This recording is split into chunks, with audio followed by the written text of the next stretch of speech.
The cameras flashed, the crowd froze, Yeah. and just like that, Hollywood had a new obsession. Yeah, I mean, an absolute total obsession. Right. And I want you to imagine, just for a second, having millions of dollars sitting in a bank account with your exact name on it. Like, we are talking about wealth most people only dream of. Oh, for sure. Enough to buy houses, hire the best doctors, basically secure your entire future. Frankly. But instead of all that, you were literally starving to death on the concrete of Skid Row, completely unable to buy, like, a simple sandwich. It's just so devastating. It is. And that was the grim, shocking reality for a young woman who, back in 2002, was at the absolute center of the entertainment universe. I mean, she was the girl who simultaneously terrified global audiences by crawling out of a television set as a soaked, vengeful ghost. Which still gives me nightmares, by the way. Right. And in that exact same year, she warmed millions of hearts, voicing a sweet, quirky Hawaiian girl looking for her ohana. It's a paradox that completely shatters, our whole understanding of how fame and wealth and protection are supposed to work in this industry. It really does. You have this glittering, unimaginable peak, followed by just a tragic, chaotic end in a Los Angeles hospital room in June 2026. Welcome to Starscope Report. Join Jordan and Jamie as they uncover Hollywood drama, music industry shakeups, and viral influencer scandals. From red carpet surprises to social media controversies, we dive deep into the stories behind the fame. And for this deep dive, we are focusing on a headline that has, frankly, left the world reeling. The headline is, Daveigh Chase's mother speaks out after tragic loss. Yeah, and to piece this whole puzzle together, we are stacking up a pretty wide array of sources today, right? We're pulling entertainment reports from MEAW, the News International, and Click on Detroit. Right. Plus, we've got some international coverage from the Express Tribune, a lot of historical background from fandom wikis, and this is key. We are heavily analyzing the public response through Reddit pop culture and fan threads. Because the public reaction to this has been huge. So our mission today for this deep dive is to figure out the how. Like, how does the voice of a generation, the face of our worst nightmares, end up trapped in a real-life tragedy? Yeah, we want to understand the mechanics of her brilliant rise, the completely conflicting family narratives around her fall. And that absolute paradox of the untouched millions. Exactly. So I want to start at the beginning because her entry into the Hollywood machine wasn't your typical stage parent story. Like, Daveigh Elizabeth Schwallier, born in 1990 in Albany, Oregon, she wasn't groomed for this from birth. No, not at all. The catalyst was actually entirely accidental. I mean, back in 1998, her mother, Cathy Chase, was in a really severe car accident. Oh, wow. Yeah, and it left her completely unable to drive. And they were just visiting Southern California at the time, so suddenly they were just stranded down there. Wait, really? Just stranded? Yeah, they literally couldn't make the long drive back up to Oregon. They were stuck in Los Angeles for months. That is just such a wild twist of fate. I mean, it's a logistical nightmare for a family, but it suddenly places a kid who just likes singing at community events right at the doorstep of the major studios. Right. And it sets off this chain reaction that leads to 2002. I mean, she is 12 years old, and she essentially takes over the industry. She really did. Yeah, she auditions for and lands the lead voice role of Lilo in Disney's Lilo and Stitch. Then she's cast as the voice of Chihiro in the English dub of Hayao Miyazaki's Spirited Away. And, we really need to pause and look at what those two roles actually demand of a 12-year-old, because voice acting is incredibly isolating. Oh, yeah. You're not on a set with a bunch of other kids. Exactly. You aren't playing off other actors in a room. You are standing alone in a dark booth for hours. And for Spirited Away, she had to do ADR. Automated dialogue replacement. Yeah, right. Which means watching the Japanese animation on a screen and perfectly timing her English emotional delivery to match the lip flaps of a character that's already been drawn. Which sounds impossible. It is. It's a highly technical, grueling process that breaks adult actors. And here she is, 12 years old, carrying an Oscar-winning masterpiece on her shoulders. Which makes her third project that year even more baffling. Because she completely pivots and physically stars as the demonic Samara Morgan in The Ring. Yeah, talk about a tone shift. Right. She goes from a sound booth to spending hours in a makeup chair, being covered in prosthetics and cold water, and walking onto sets where the other child actors are legitimately terrified of her. Because she was terrifying in that movie. She really was. And she won the 2003 MTV Movie Award for Best Villain for that. And I want you, if you're listening to this right now, to truly appreciate who a 12-year-old girl beat for an acting award. This is the craziest part. She beat Mike Myers, Colin Farrell, and Daniel Day-Lewis. I mean, Daniel Day-Lewis. The sheer psychological whiplash of that year is staggering. Users on the pop culture Reddit threads are looking back at this now, and they're pointing out the undeniable, almost terrifying range it takes for a child's brain to process all of that. Yeah, processing the sweet, innocent emotions of Lilo and then the dark, homicidal energy of Samara at the exact same time. Exactly. And she later parlayed that into cult success in Donnie Darko and HBO's Big Love. But this is where the traditional narrative really bothers me. Because we always hear the cliche, right? Child stars struggle. Right. It's almost a trope. But how does someone who operates at that high of a level, like beating Daniel Day-Lewis, anchoring multi-million-dollar Disney franchises, how do they just vanish from the safety of the Hollywood system? Well, it's because the system is designed to protect the asset, not the child. Wow. Okay, unpack that. I mean, the entertainment industry extracts value, right? When a 12-year-old hits that level of ubiquity, the pressure on their immediate environment is crushing.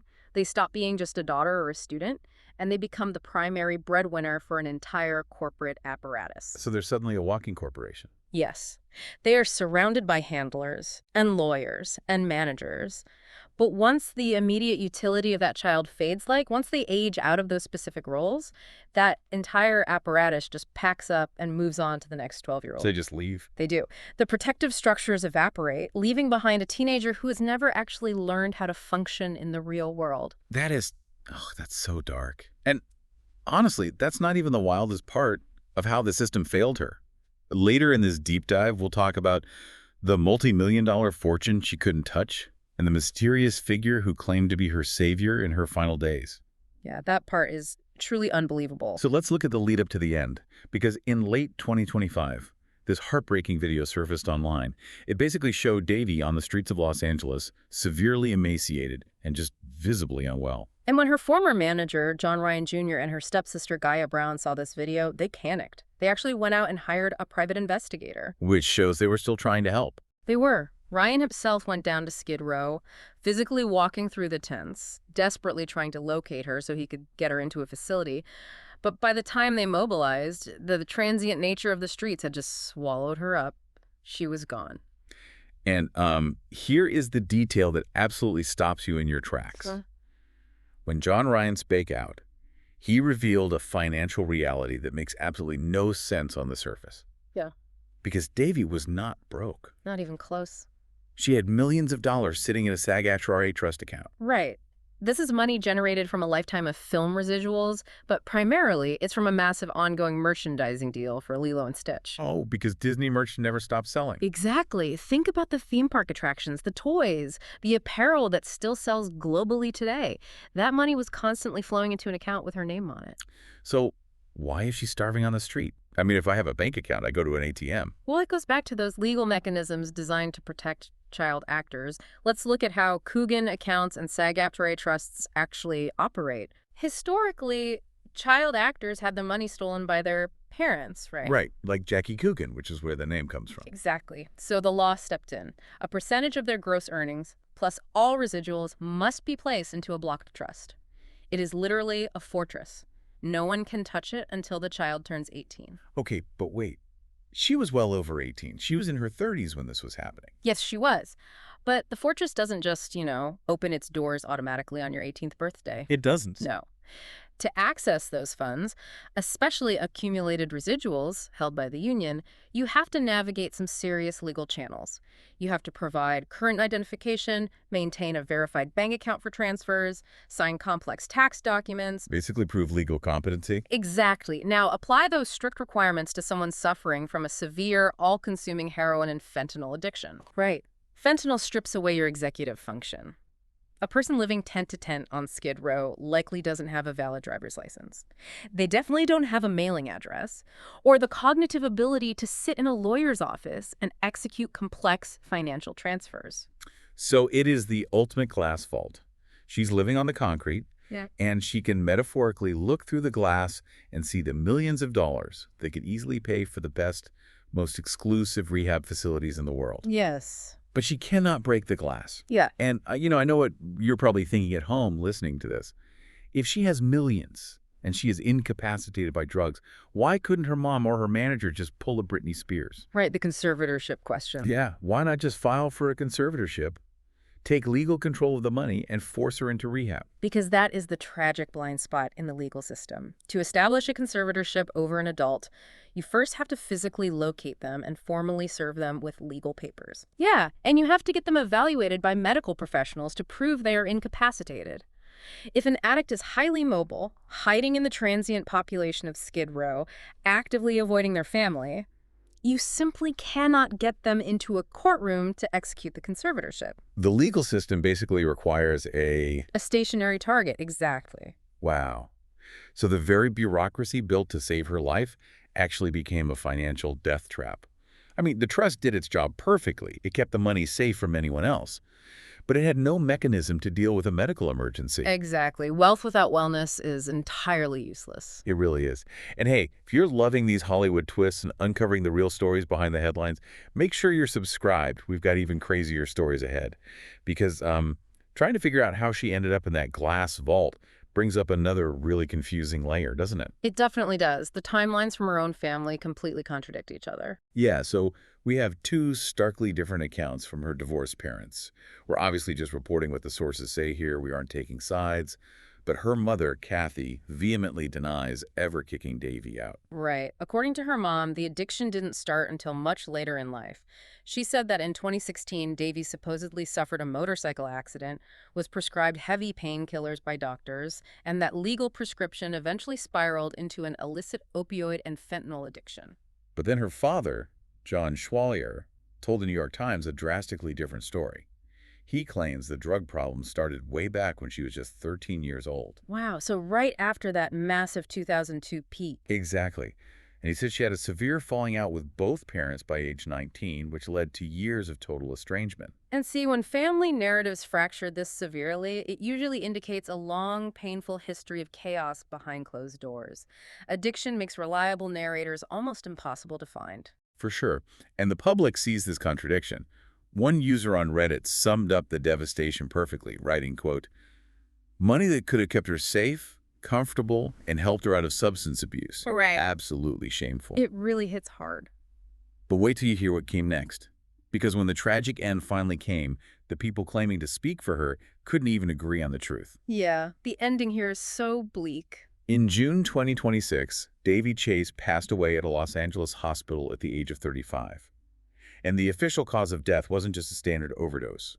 It was a brutal, total, systemic collapse. She had bacterial meningitis, a severe bloodstream infection, septic shock, and multiple organ failure. And, to understand how a 35-year-old dies of multiple organ failure, you really have to look at what severe malnutrition does to the human body. Because of the streets. Right. When you are living on Skid Row, battling a fentanyl addiction, your body's in a constant state of starvation. You aren't getting basic vitamins or protein. Your body's just eating itself. Exactly. And that malnutrition utterly destroys your white blood cell count. You essentially have no immune system left. So a simple bacterial infection, something a healthy body might fight off with a mild fever and some antibiotics, it faces zero resistance. It just takes over. Yes. It goes straight into the bloodstream, causing sepsis, and the organs simply shut down in a cascade. Her body just had nothing left to fight with. And the way her mother found out is a parent's absolute worst nightmare. Oh, this part is awful. Cathy Chase actually read the initial report of her daughter's death on TMZ. On TMZ. Yeah. She genuinely thought it was clickbait, like fake news. It wasn't until legitimate news sites started confirming it that the reality actually set in. And she had to go to the hospital on June 18th to formally identify her daughter's body. The quotes she gave to the press about that moment are incredibly difficult to read. They are. She said she felt like she was exploding outwardly. She described letting out a guttural scream, making primeval sounds. She ran into her backyard just screaming, "No, no, no, no." I can't even imagine. But the detail that really haunts me is her admitting that for a long time she had been secretly searching online databases of unidentified bodies in Los Angeles. She was basically just waiting for the other shoe to drop. Because living with the anticipatory grief of an addicted child is a unique kind of torture. You're always waiting for that phone call. Exactly. But while her mother is experiencing this raw, primal devastation, there is another narrative actively playing out in the background, driven by a man named Roy Hernandez. Right. the boyfriend. Well, he claims to be Daveigh's boyfriend. He says he was by her side at the end. But Daveigh's manager, John Ryan, flat out stated to the press that her family has absolutely no idea who this man is. They'd never heard of him. Never.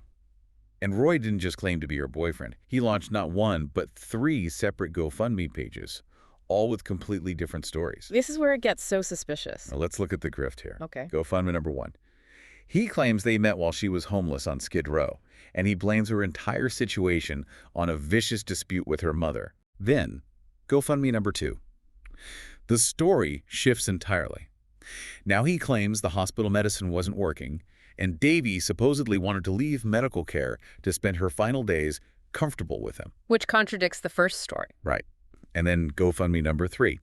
He claims she was just a victim of Hollywood bullying, looking for a sense of home and peace, and he was the one who promised to protect her. Wow. This is where we have to look critically at the ecosystem of the streets, right? Because people wonder, how does a stranger get the power to do this? Yeah, how does he get away with it?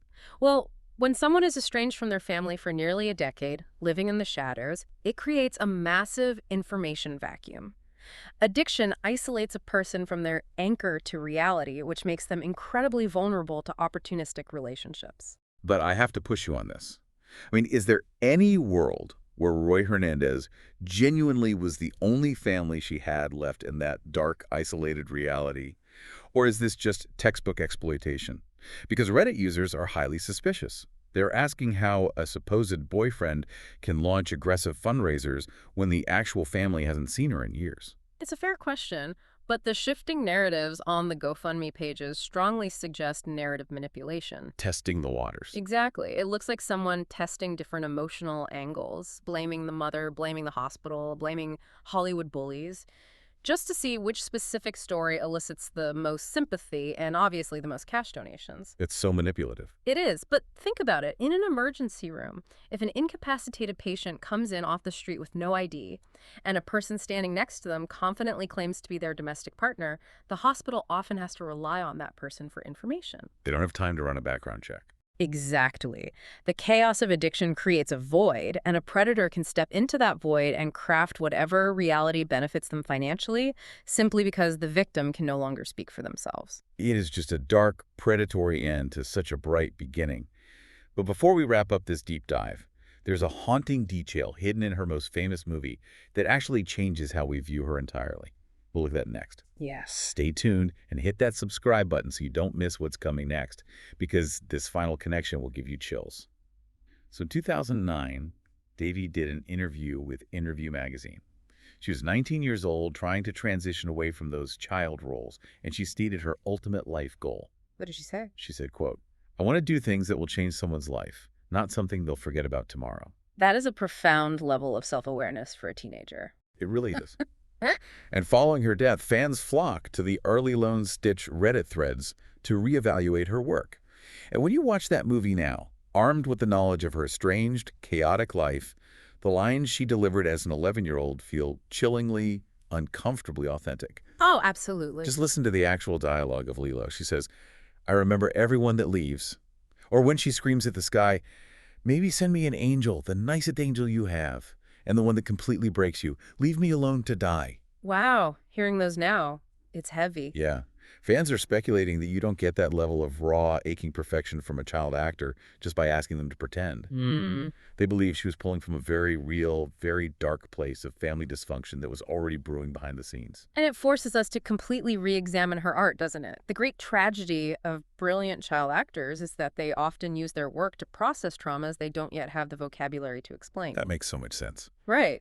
Lilo wasn't just a quirky cartoon character to her. She was a conduit for complex, overwhelming human anxiety. The irony is just shattering. Yeah. I mean, a young girl who voiced a character desperately seeking Ohana, the Hawaiian concept that family means nobody gets left behind or forgotten, yet she ended up dying utterly estranged from her own family, surrounded by conflicting votives from strangers, essentially forgotten on the streets of Los Angeles. It's heartbreaking. It is. Was her greatest artistic achievement actually just a real-time cry for the stability she lacked in the real world. I think that is exactly why her performance resonates so deeply across generations. She channeled her personal pain and her desperate desire for connection right into that microphone. Yeah. And validating that emotional connection is important because it means she actually achieved her 2009 goal. She did create something that changed lives. She gave a profound voice to lonely kids everywhere, even as she was being consumed by her own loneliness. It elevates her legacy from a tragic tabloid headline to a permanent fixture of empathy. It really makes you want to watch the movie tonight, just Yeah. to honor what she gave us. It really does. And as we close this out, I want to leave you with a broader question to mull over. Think about the thousands of aspiring child actors who moved to Hollywood and never hit it big. Right, the ones who don't make it. If a star who beat Daniel Day-Lewis for an acting award, who anchored multi-million-dollar global franchises, and who had a literal federally protected multi-million-dollar safety net waiting for her, if she can still fall completely through the cracks of the system, get locked out of her own vault, and end up dying on Skid Row, what does that say about our society's ability to protect the most vulnerable among us once the cameras stop rolling? You've been listening to Starscope Report, where Jordan and Jamie uncover the stories shaping Hollywood, music, and pop culture. Thanks for tuning in, and don't forget to subscribe for more stories that keep the stars shining.